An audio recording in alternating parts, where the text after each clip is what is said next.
In the summer of 1943, a 17-year-old boy on a farm in southern Sweden received a small cash bonus from his father. The bonus was a reward for good grades. The amount was modest, enough to buy a bicycle or a new coat or several months of small pleasures in rural Småland. His father, a practical man who farmed the same rocky soil his family had worked for generations, expected the money to be spent the way bonus money is usually spent by 17-year-olds.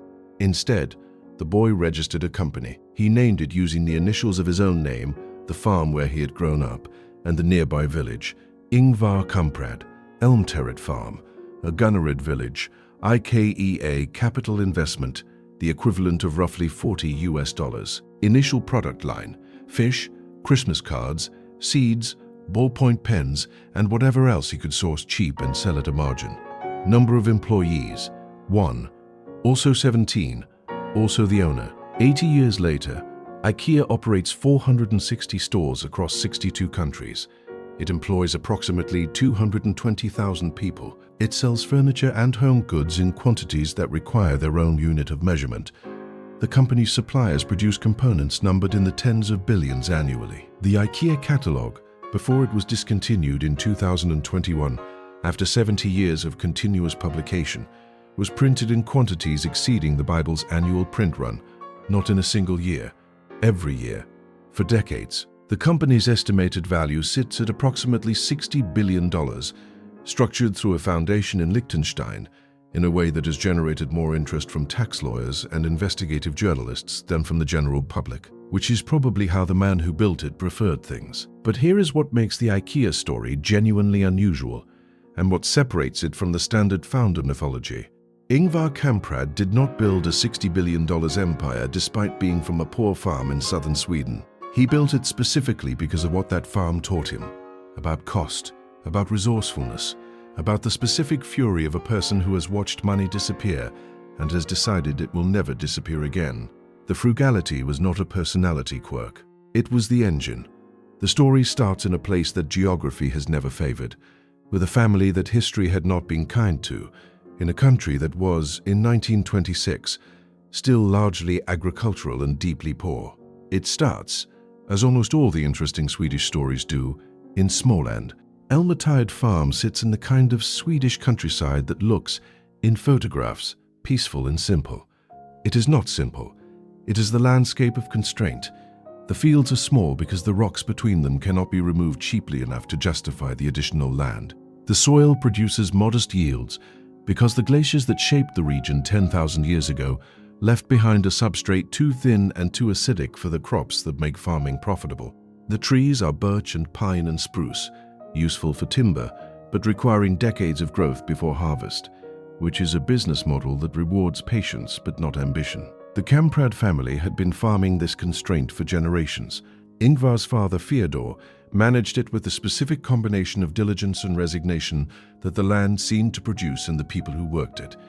He was not a man of great ambitions for himself. He was a man who intended to maintain what his own father had maintained, to pass it to his children, and to live within the boundaries that the land and the economy allowed. Ingvar watched this and decided before he was old enough to fully articulate the decision that it was not what he intended for himself. The watching was not rebellious. He was not a difficult child in the conventional sense.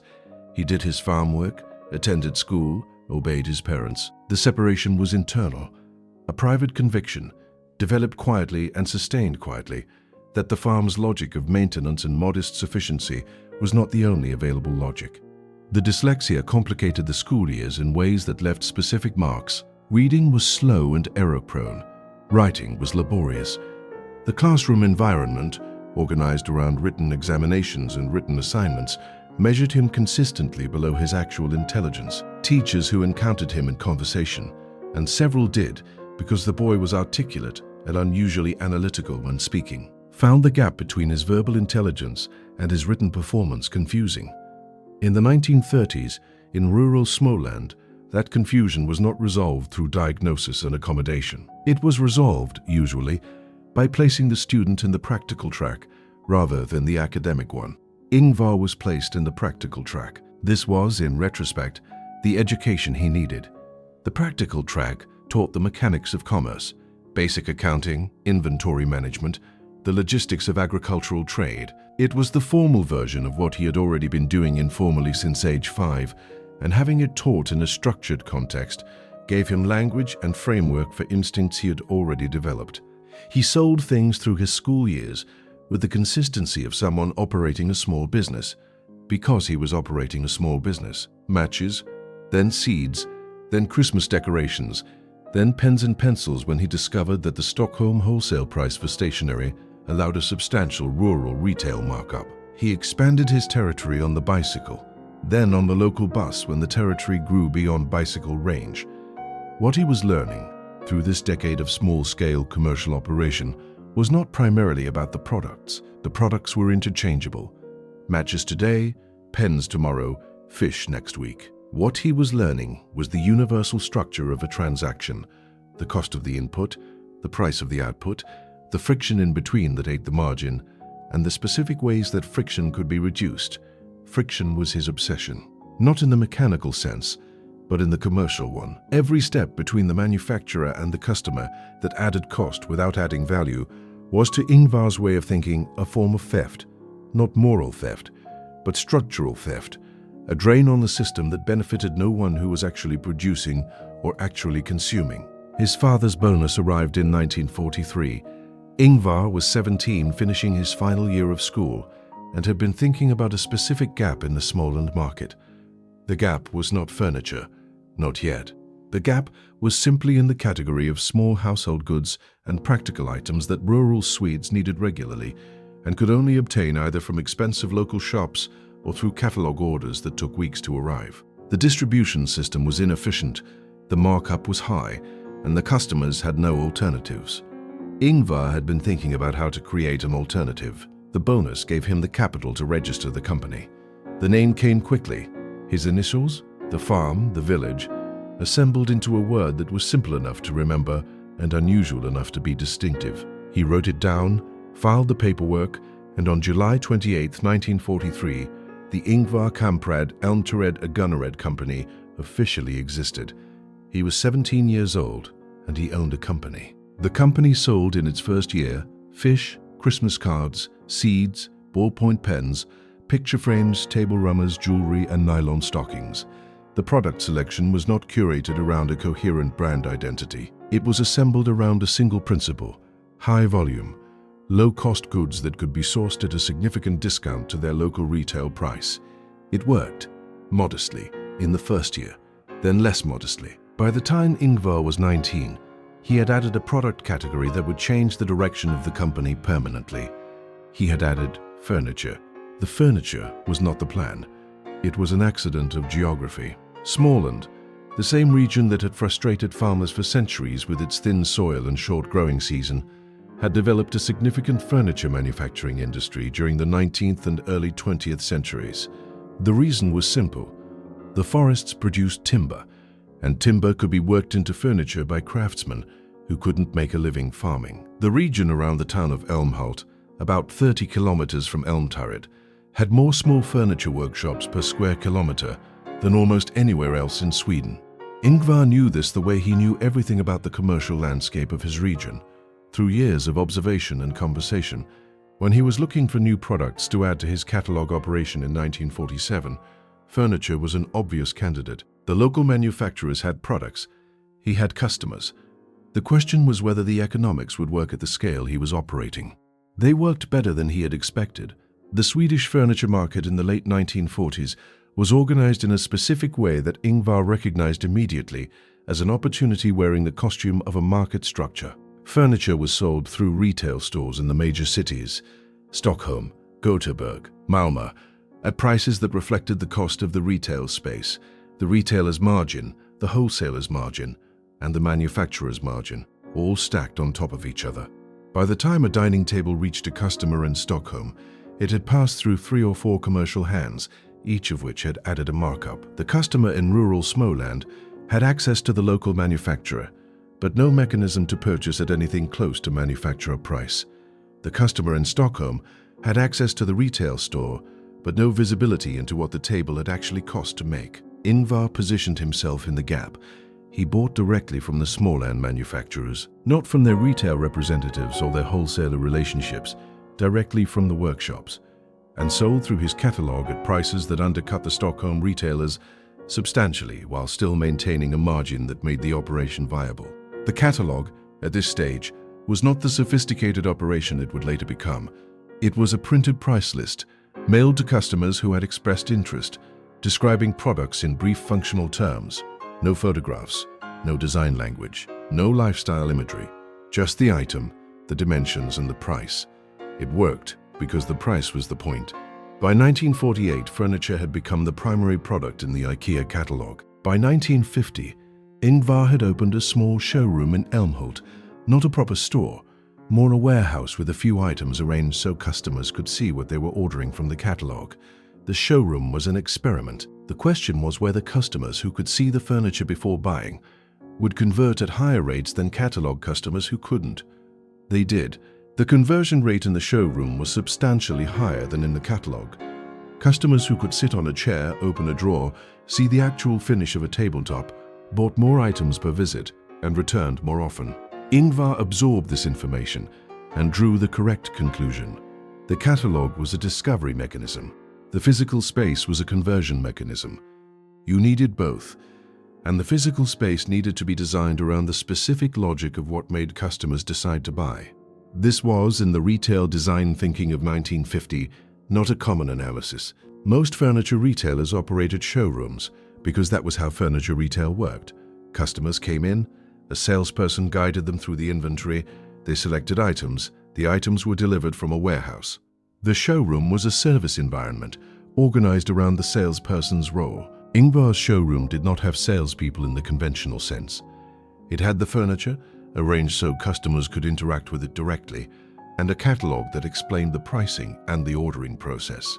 The customer was expected to navigate independently. The staff were there to answer specific questions, not to guide the entire purchase process. This design choice, which seems obvious now and was radical then, reflected something important about how Ingvar thought about the customer relationship. The salesperson in a traditional furniture store was a cost center who also happened to be a conversion tool. Remove the salesperson, reduce the cost, price the product lower, let the customer do the work. The customer, it turned out, was willing to do the work if the price reflected the savings. The IKEA model, flat-packed furniture that the customer assembles at home, purchased from a warehouse-style store without sales assistants, at prices far below conventional retail, did not appear fully formed in 1950. It emerged over the following decade through a series of specific problems that Ingvar encountered and solved with his particular brand of cost-obsessed improvisation.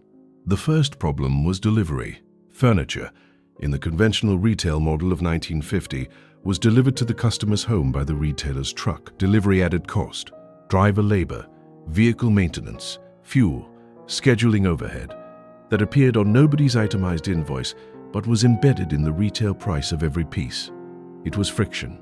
It was a cost between the manufacturer and the customer that didn't improve the product. Ingvar wanted to eliminate it, but furniture, in its conventional form, could not be efficiently transported by a customer in a personal vehicle. A dining table that was assembled at the factory was too large, too awkward, and too fragile to fit in the back of the average Swedish family's car. The solution to that problem, when it arrived, would not come from an engineering study or a product development team. It would come from a parking lot in Älmhult, from an employee with a screwdriver and an observation about what fit in a car. Before the flat pack, before the showroom in Älmhult became the template for 460 stores worldwide, there was the catalogue. The IKEA catalogue was first published in 1951 as a simple printed document, black and white, functional, listing products and prices without editorial commentary or lifestyle aspiration. Its purpose was transactional. Here are the items, here are the dimensions, here are the prices. Mail the form. By the time it was discontinued in 2,200 million copies annually, in 32 languages, distributed across 50 countries, those numbers require a moment. 200 million copies in a single year. The Bible, for reference, is printed in approximately 100 million copies per year. The IKEA catalogue exceeded that figure every year for most of 2 decades. The catalogue was not simply a product listing that got bigger over time. It was the primary mechanism by which Ingvar Kamprad communicated a specific vision of how ordinary people should live and at what cost they were entitled to live that way. The vision emerged gradually through the 1950s as the catalogue evolved from a price list into an editorial product, adding photographs, then room settings, then aspirational lifestyle imagery that placed IKEA furniture in homes that looked comfortable and considered, and achievable, not luxurious and distant, and aspirational in the manner of the high-end design magazines. This distinction was fundamental. The furniture catalogues of Ingvar's competitors showed their products in rooms that communicated quality through expense, fine materials, expert craftsmanship. The implied message that this furniture was worth its price because it had been made by skilled people to last a long time, and that its ownership was a mark of discernment. IKEA's catalogue showed its products in rooms that looked like the rooms real Swedish families actually lived in, modest in scale, practically furnished, organized around the requirements of daily life rather than the aesthetics of display. The message was not that this furniture was worth its price. The message was that this furniture made a good life available to people who had previously been told that good design was expensive. This was Ingvar's genuine belief, not a marketing position. He had grown up in a house where things were used until they were used up, where expense was a failure of resourcefulness, and where good design, practical, durable, intelligently proportioned, was something that should belong to the person who needed it, not to the person who could afford to pay a premium for it. He wrote this down explicitly in a document he called The Testament of a Furniture Dealer, which he wrote in 1976 and circulated internally as the founding philosophical statement of IKEA's corporate culture. The document is remarkable for its directness. Kamprad wrote that IKEA's mission was to create a better everyday life for the many people, not the few, not the wealthy, not the designated audience of the high-end furniture market, the many, and that this mission was only achievable by maintaining an obsessive focus on cost reduction, because it is not possible to serve people who cannot afford expensive things by making expensive things. The catalogue was the physical manifestation of this philosophy. It arrived in Swedish homes and later European and global homes as an annual event, a catalogue of possibility, priced within reach, delivered to the mailbox before the customer had even decided they wanted new furniture. The psychological research on catalogue retail, most of it conducted well after IKEA had demonstrated the model empirically, suggests that the catalogue works as a desire creation mechanism more than a transaction mechanism. Customers browse the catalogue and construct images of improved domestic life that they then seek to realize through purchase. The purchase decision is made not in the store, but weeks or months earlier, in an armchair, with the catalogue. Ingvar understood this, not through research, but through observation. He noticed, in the early years of the catalogue operation, that customers who received the catalogue and then visited the showroom already knew what they wanted before they arrived. They weren't browsing in the showroom. They were confirming. The catalogue had done the selling. The showroom completed the transaction. This insight, that the catalogue and the store served different functions in the purchase sequence, and that both were necessary for the system to work, was the architecture of what IKEA became. Not a retailer with a catalogue, and not a catalogue with a showroom, but a single integrated experience in which print and physical space worked in sequence to move a customer from awareness to purchase. The first IKEA store, a proper store, not just a warehouse showroom, opened in Älmhult in 1958.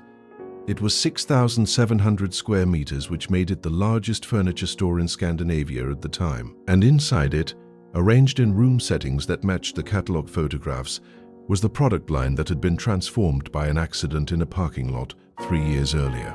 The year was 1955. The location was a parking lot outside the IKEA warehouse in Älmhult. An IKEA employee named Gillis Lundgren, a designer who would later be credited with naming more than 400 IKEA products, including the Billy bookcase, was trying to load a table into the back of a car for delivery. The table was assembled, which meant it had 4 legs attached to a tabletop, which meant it occupied the kind of volume in the car's trunk that makes loading deeply impractical. Lundgren looked at the table, he looked at the car. He made a decision that the furniture industry had never previously formalized into a product design principle. He unscrewed the legs and put them underneath the tabletop. The table fit. This is the origin story of flat-pack furniture, and like most genuine innovations, it looks, in retrospect, almost insultingly obvious. Of course you remove the legs. Of course, assembled furniture is inefficient to transport. The question is, why no one in the furniture industry had organized their entire product design, manufacturing and retail philosophy around this observation before 1955? The answer is that the furniture industry, like most industries, was organized around what it had always done. Furniture was made by craftsmen, assembled in workshops, transported in trucks, delivered to customers. The customer did not participate in the assembly process because furniture assembly was considered skilled work, the work of craftsmen, not customers. The idea that a customer could and would assemble furniture themselves, given the right design and the right instructions, was an assumption about customer capability and customer willingness that the industry had never tested, because it had never needed to. Ingvar tested it immediately. He approached his manufacturers with a specific request: design furniture that could be packed flat, shipped in boxes that fit efficiently in standard vehicles, and assembled by the customer at home with basic tools. The design constraint was real.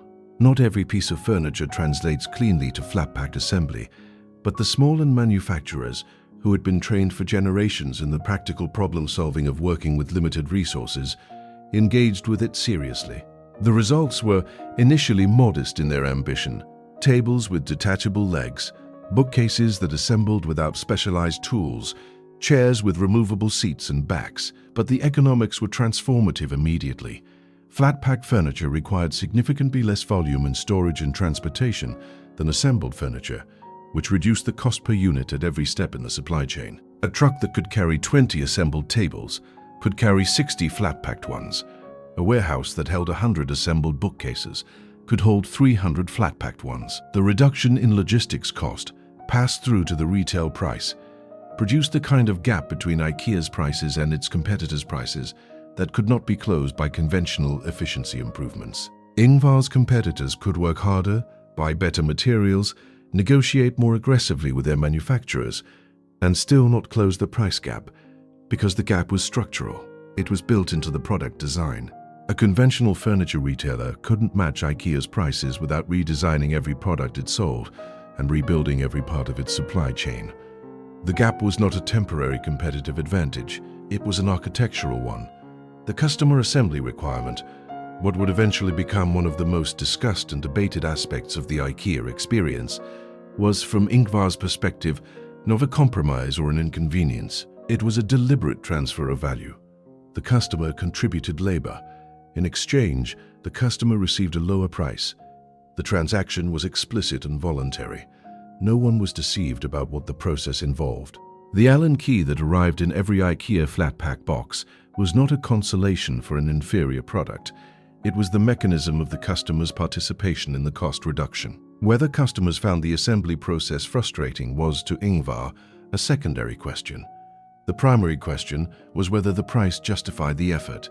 The sales volumes, which grew every year from 1955 onward, provided a clear answer. By 1958, when the first proper IKEA store opened in Älmhult, the flat-pack principle had been applied across the majority of the product line. The store's design reflected this. Products were displayed assembled in room settings, but the items available for purchase were stacked in flat boxes in the warehouse section. Customers walked through the showroom selecting items, wrote down the product codes, collected the flat boxes from the warehouse, loaded them into their cars, and assembled them at home. The process eliminated the delivery truck. It eliminated the delivery schedule. It eliminated the waiting.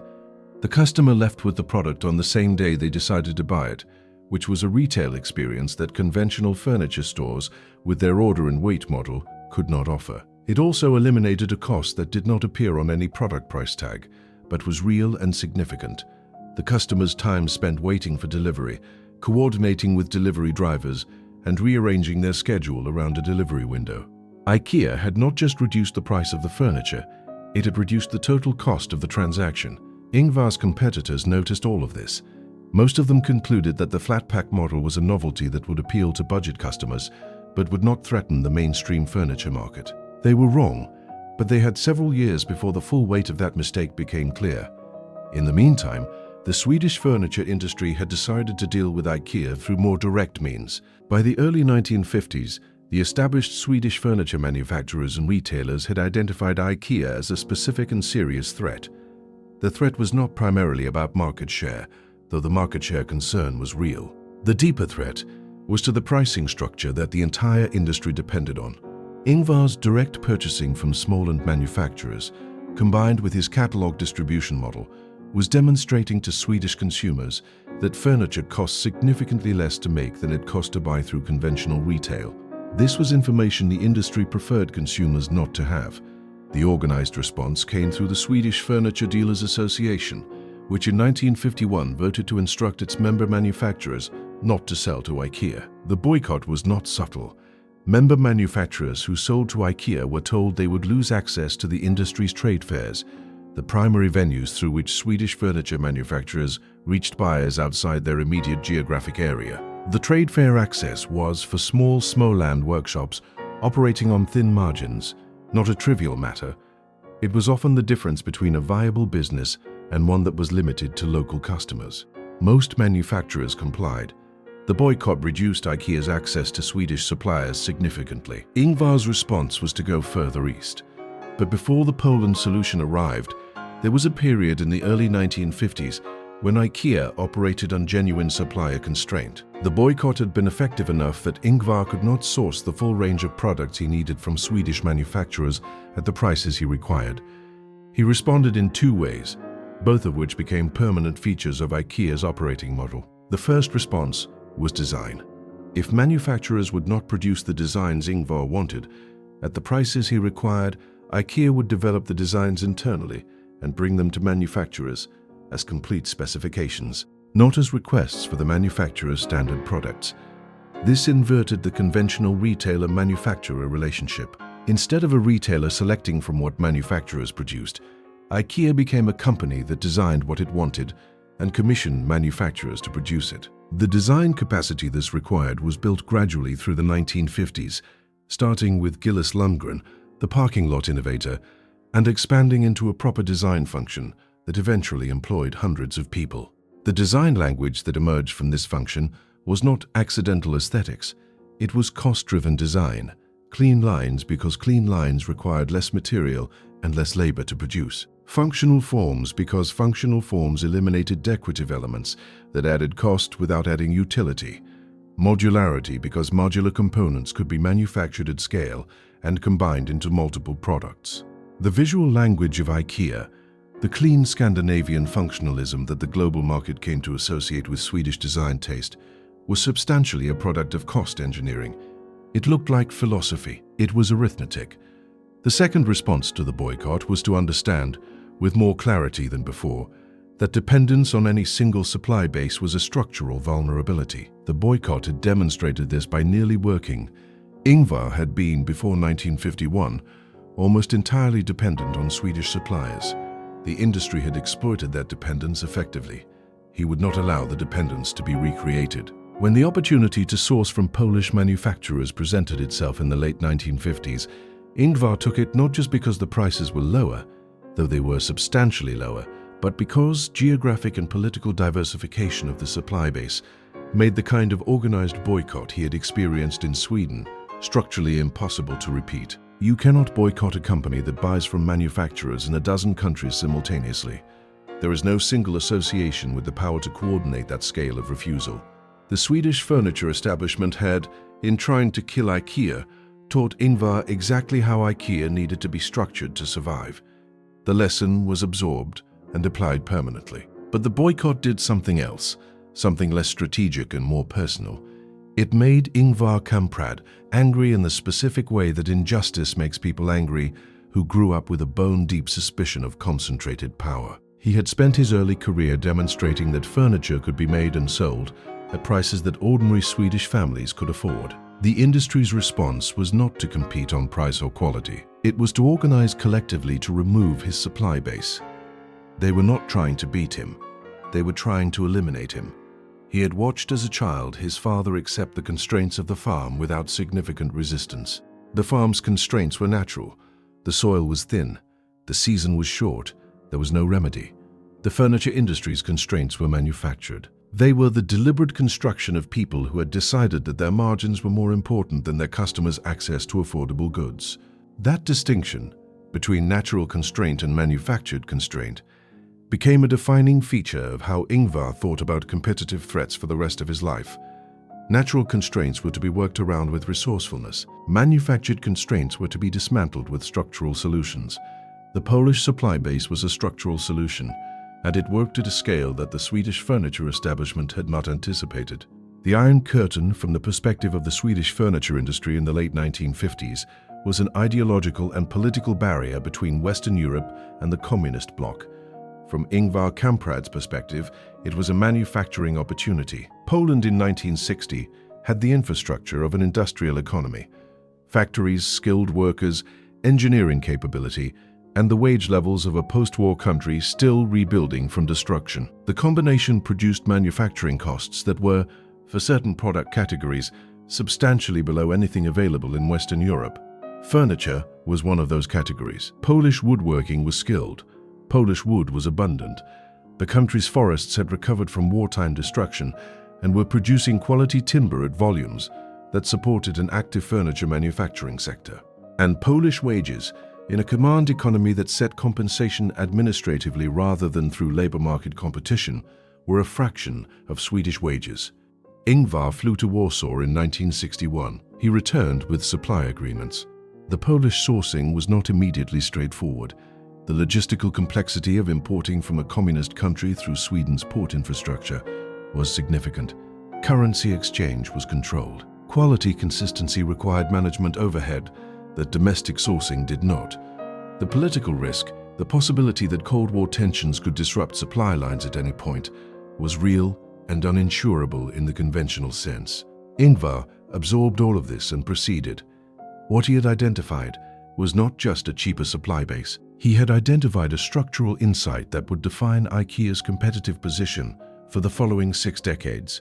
Labor cost arbitrage, applied systematically and continuously, was a form of advantage that design, marketing, and brand identity could not replicate. You could copy an IKEA product. You could match IKEA's design language. You could build a showroom that looked like an IKEA store, but you could not, if you were paying Western European labor costs to make furniture, match IKEA's prices. The price was not a feature of the product. It was a product of the manufacturing structure. The Polish operation grew steadily through the 1960s.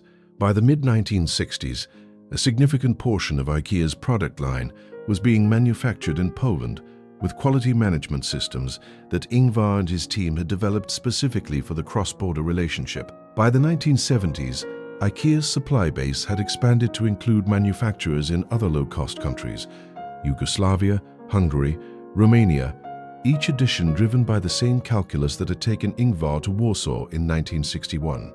The Swedish furniture establishment, which had attempted to limit IKEA's access to Swedish suppliers, had inadvertently created the conditions for IKEA to build a supply chain that was cheaper, more geographically diversified, and more structurally resilient than anything any Swedish manufacturer had access to. The boycott had been intended to constrain IKEA. It had forced IKEA to become more competitive than it would have been if the boycott had never happened. Back in Sweden, Ingvar was also dealing with the consequences of success at a personal level that he had not entirely anticipated. The company was growing faster than its management structures could accommodate. The catalogue was reaching more Swedish homes every year. The Älmhult store was profitable and demonstrating the viability of the showroom model. The question of expansion, more stores, more countries, more products, was becoming urgent. Ingvar was not, by his own account or anyone else's, a natural manager.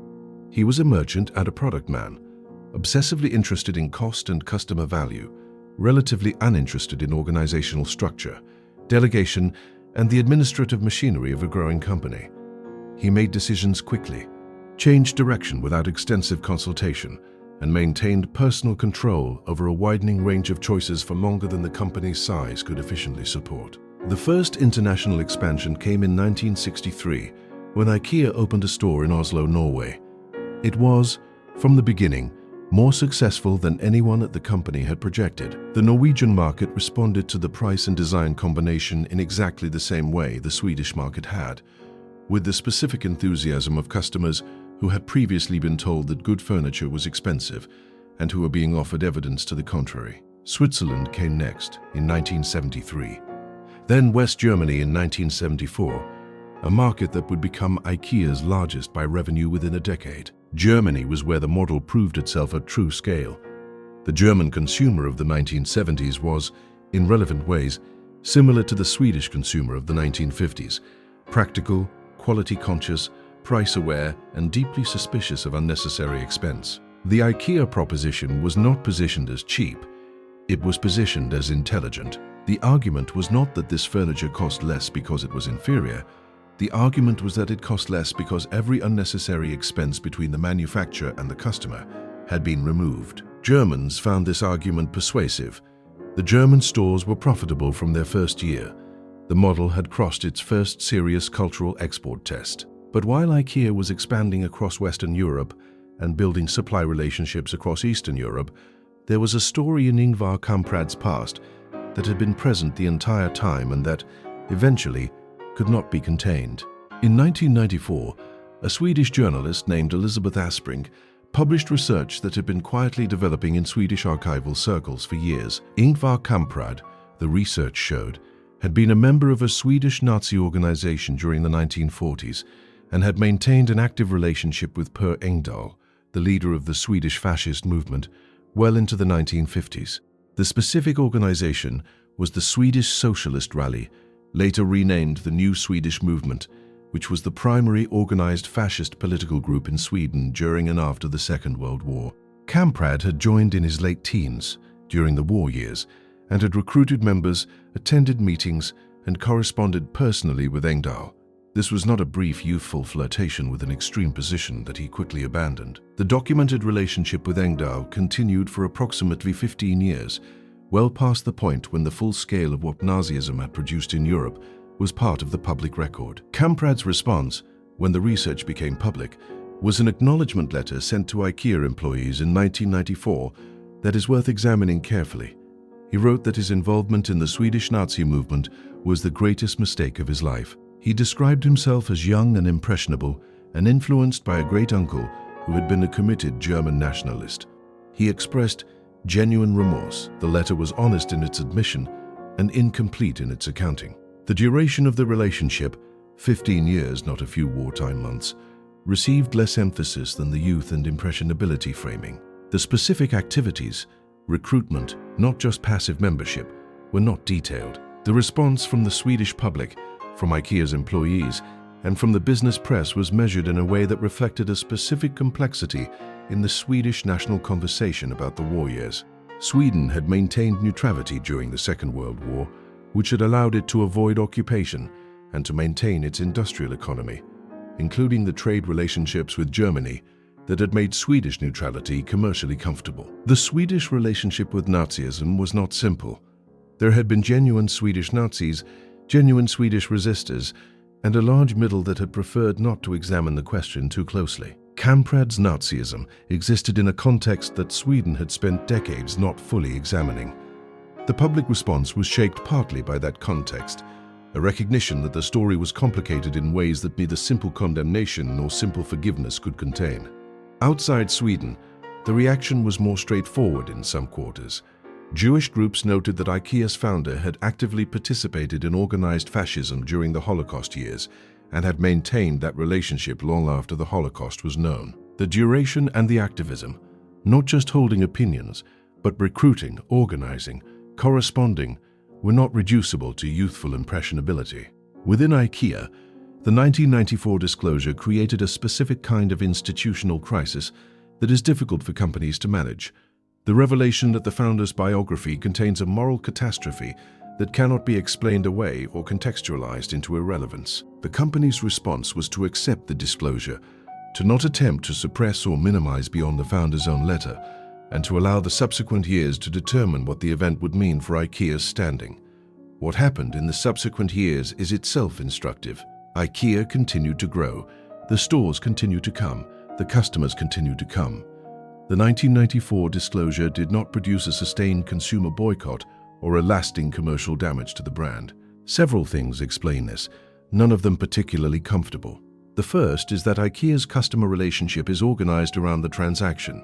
The price, the product, the convenience, in a way that creates significant insulation from the founder's biography. The Billy bookcase does not know what its designer's employer believed in 1945. The customer buying the Billy bookcase is buying storage, not endorsing a biography. The second is that the disclosure came 50 years after the events. The immediate moral weight of an ongoing relationship with organized Nazism is different from the historical moral weight of a relationship that ended 4 decades before the disclosure. This is not an exculpation. It is an observation about how institutional memory works and how consumer decisions are made. The third is that Kamprad's subsequent conduct, his business philosophy, his labor practices, his documented care for IKEA employees at every level, his personal frugality that declined to extract wealth from the company at the expense of its workers, created a body of evidence that complicated the simple narrative of a man whose values were defined by his teenage political choices.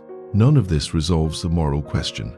The question of what it means that one of the most influential commercial enterprises of the 20th century was built by a man who spent his formative years in organized fascism does not have a clean answer. It sits in the record, alongside everything else that is true about Ingvar Kamprad, and requires each person who knows it to decide what to do with it. What is clear is that the disclosure did not stop IKEA. By the late 1990s, the company was operating in 30 countries and generating revenues that placed it among the largest retailers on the planet. The blue and yellow box was everywhere, and its presence in each new country was not accidental. IKEA entered the United States in 1985 with a single store in Plymouth Meeting, Pennsylvania, outside Philadelphia. The American furniture market in 1985 was, from IKEA's perspective, exactly the kind of opportunity that the Swedish market had been in 1950. Large population, significant furniture purchasing activity, retail pricing structured around multiple layers of margin, and customers who had been told for decades that good furniture was expensive. The Plymouth Meeting store did, in its first year, more revenue than any IKEA store anywhere in the world had done in its first year. The American market was not a simple cultural translation of the European model. Several things required adjustment. American homes were larger than European homes, which meant that American customers needed larger furniture in larger quantities. American customer service expectations were different. The self-service, find-it-yourself model that worked in Sweden required more navigation support in a market accustomed to assisted retail.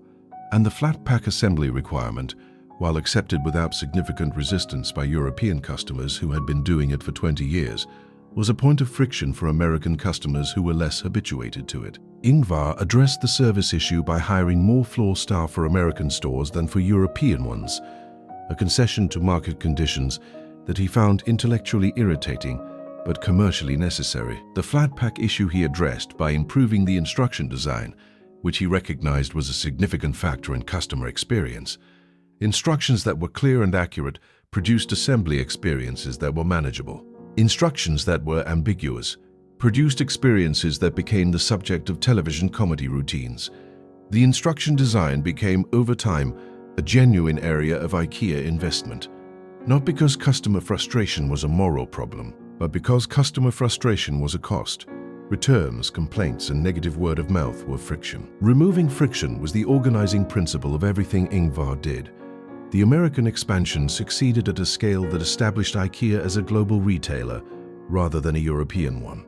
The United States became, within a decade of the first store opening, one of IKEA's largest national markets.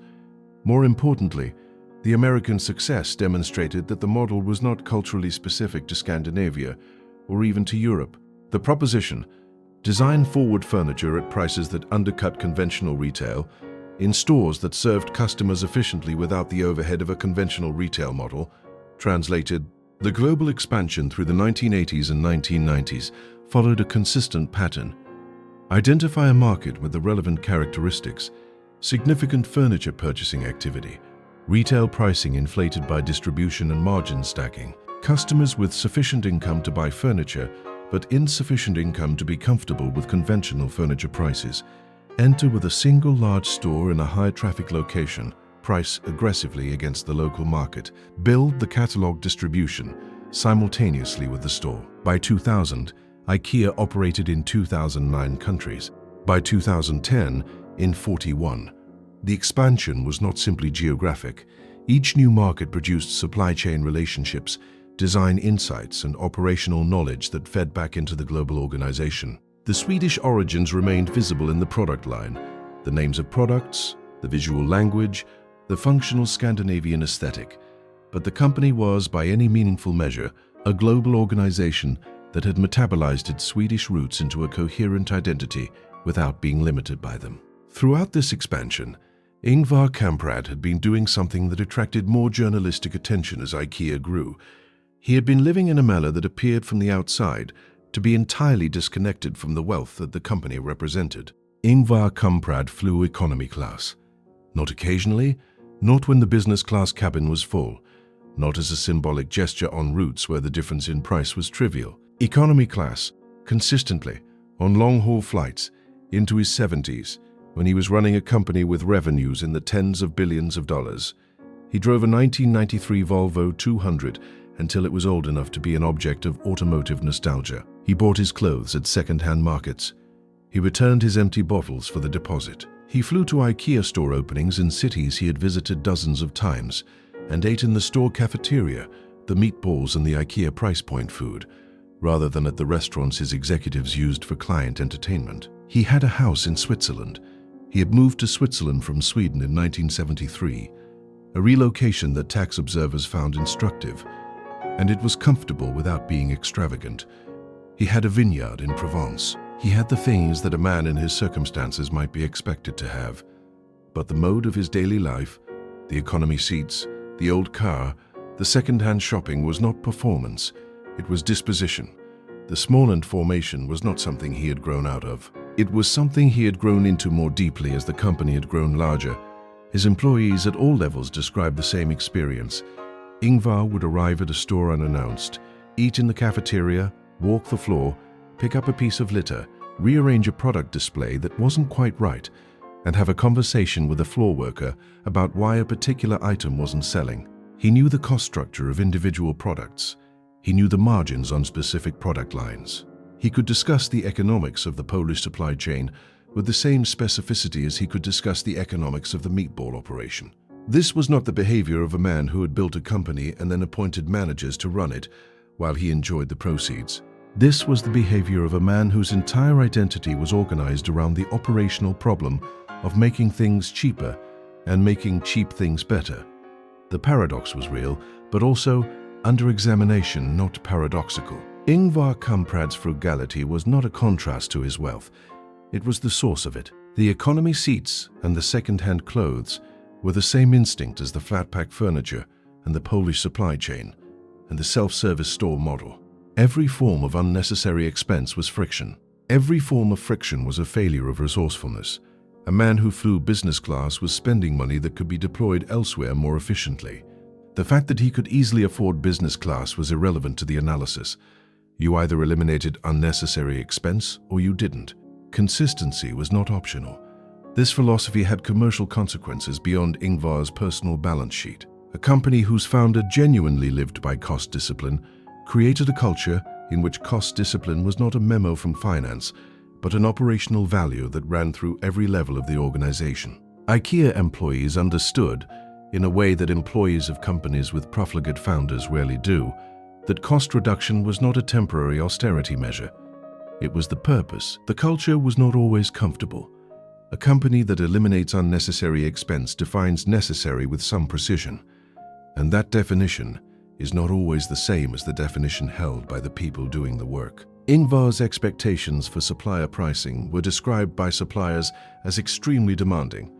His expectations for operating cost were described by store managers as relentless.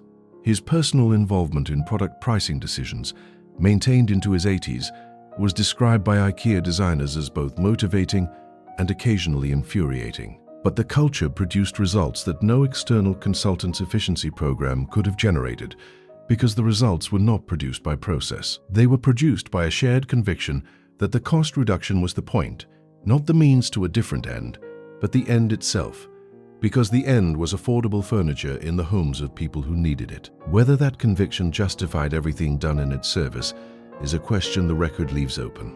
In 1982, Ingvar Kamprad transferred ownership of IKEA to a foundation called Stichting IKEA Foundation, registered in the Netherlands.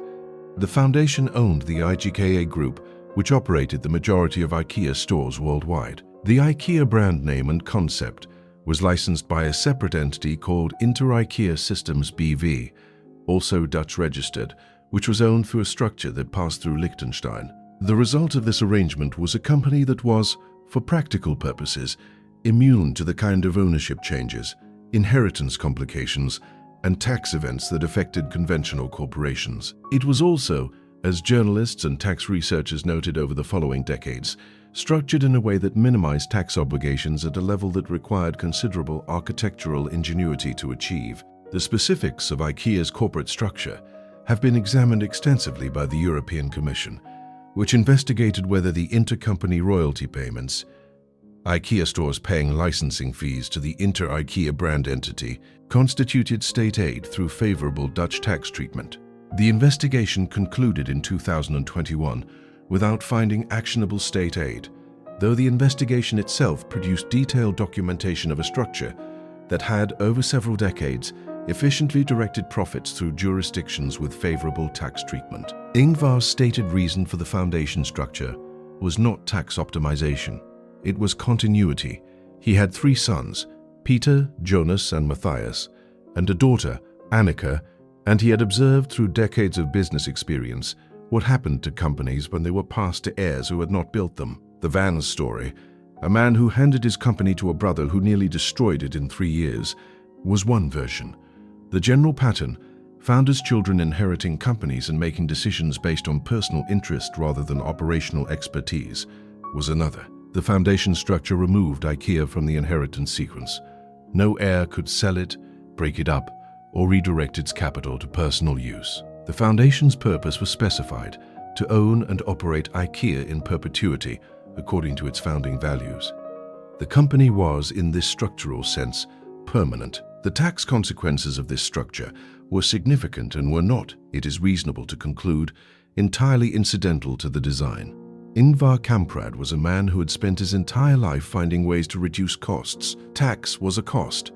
Reducing it through structural means was consistent with everything else he had ever done. The European Commission's discomfort with the structure reflected a legitimate concern that a company generating tens of billions in retail revenue was contributing less to the public finances of the countries where that revenue was generated than a comparably sized company organized in a conventional structure. The concern had merit. The structure was legal. Both things were true simultaneously. The foundation structure also produced an unusual governance situation. IKEA was neither publicly traded nor conventionally privately held. It was owned by a foundation with a specified purpose, managed by a board with no financial incentive to maximize short-term profit at the expense of long-term operational health, and led by executives who were employed professionals rather than owner-operators. This produced a specific kind of institutional patience. IKEA could, and regularly did, make investments with payback periods of 10 or 20 years, enter markets that required a decade of operation before reaching profitability, and maintain pricing discipline through economic cycles that would have forced a publicly traded company to raise prices and expand margins under shareholder pressure. The structure was, from Ingvar's perspective, the permanent version of everything else he had built. He had spent his career ensuring that IKEA could not be boycotted out of its supply base, could not be outcompeted on price, could not be driven from a market by better resourced competitors. The foundation ensured that it could not be dismantled by inheritance. Ingvar Kamprad died on January 27, 2018, at his home in Agunnaryd, the same village whose initial letters had given IKEA part of its name 75 years earlier. He was 91 years old. The farm boy who had used a father's bonus to register a company in 1943 died in the place he had started from, in a country he had technically left 45 years earlier for tax reasons. Having spent the last years of his life gradually transferring operational management to professional executives while maintaining the philosophical oversight of a founder who was not capable at any age of fully releasing the thing he had built. He was buried in the churchyard at Agunnaryd. When you step back and look at Ingvar Kamprad's 80 years of building IKEA, a few things emerge that the standard version of the story tends to smooth over. The first is that the Småland formation was not a background detail.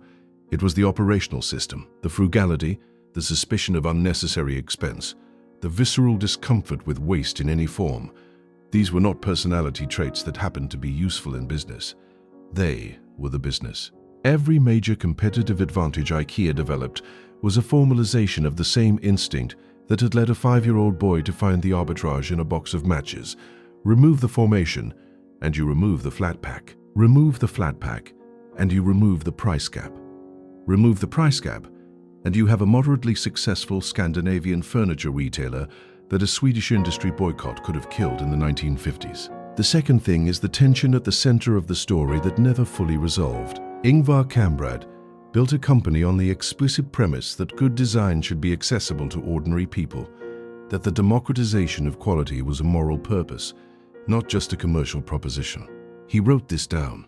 He repeated it in every interview. He organized his personal life around it in ways that his contemporaries found eccentric and his employees found motivating. And he spent 15 years in organized association with a political movement whose defining project was the extermination of a significant portion of those ordinary people. These two facts exist simultaneously in the same biography. The man who flew economy class and bought second-hand clothes and genuinely believed that everyone deserved a good bookcase was also the man who recruited for fascism through his early adulthood. The record does not resolve this. It simply holds both things at once and requires the observer to decide what to do with the discomfort. The third thing is the structural question that Ingvar's story raises about what wealth actually is at the scale he operated. The $60 billion figure is not money he could spend. It is an operational machine he was not permitted by the structure he himself designed to liquidate. He could not have spent it if he had wanted to. He could have lived more lavishly than he did. He chose not to. The frugality in the end was not in tension with the wealth. It was indistinguishable from it. A man who had never permitted unnecessary expense to exist in his company could not locate the philosophical permission for unnecessary expense in his own life. The Volvo 240 and the economy seat and the second-hand clothes were not sacrifices. They were the consistent application of a principle he had held since he was 5 years old in Småland. The real lesson here is not that frugality produces wealth, though the compounding mathematics of that argument are real. The real lesson is structural. Ingvar Kamprad identified in his first decade of operation the specific forms of friction that inflated the cost of furniture beyond what manufacturing required.